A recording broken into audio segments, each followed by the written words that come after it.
చిన్నప్పుడు హోలీ పండుగ ఎప్పుడొస్తుందా అని ఎదురు చూసేది. పొద్దుగాలనే లేచి రాత్రి తయారు పెట్టుకున్న రంగులు పట్టుకొని దోస్తుల ఇళ్ళకి పోయి అందరికి పూసుకుంటాం, మస్తు ఎంజాయ్ చేసేది. నేనే కాదు, మీరు కూడా ఇట్లనే చేసి ఉంటారు కదా. హోలీ పండుగ నాడు చాలా మంది దోస్తులతోని కలిసి రంగుల లోకంలోనే మునిగి తేలుతారు. కానీ గీలు చూడుండ్రోల్లా హోలీ పండుగ నాడు ఎట్లా జరుపుకున్నారో. అగో ఇదేందయ్యా ఇదే నేనెప్పుడు చూడలా ఇది అని అనాలనిపిస్తున్నది ఈ వీడియో చూస్తుంటే. అవు మరి హోలీ పేరు మీద తీరుల విన్యాసాలు చేసినోళ్లను, రకరకాల రంగులు పూసుకున్నోళ్లను, రెయిన్ డాన్సులు ఇంకేదో అనుకుంటా ఎంజాయ్ చేసేటోళ్లను మస్తుగానే చూసి ఉంటారు గాని హోలీ పండుగను గోవులతో చేసుకున్నోళ్లను ఇది వరకు ఎన్నడూ చూసి ఉండరు కదా.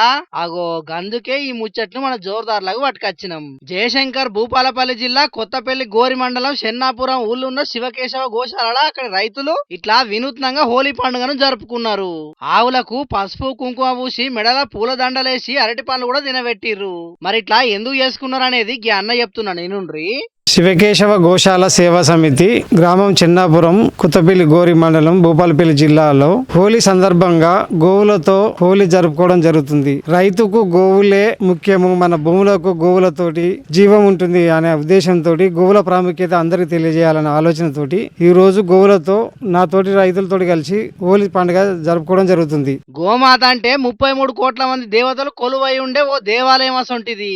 అంతటి మహిమాన్వితమైన ఆవులతోని కలిసి హోలీ పండుగ జరుపుకున్నాడు అంటే ప్రకృతితోని హోలీ పండుగ జరుపుకున్నట్టే లెక్క అని అనబట్టిరు అక్కడి రైతులు.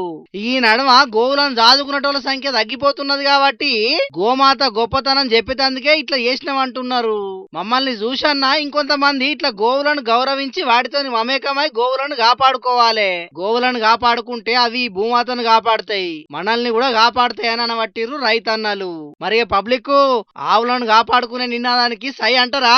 మేమైతే సై అంటే సై అంటున్నాం. మరి మీరేమంటారు?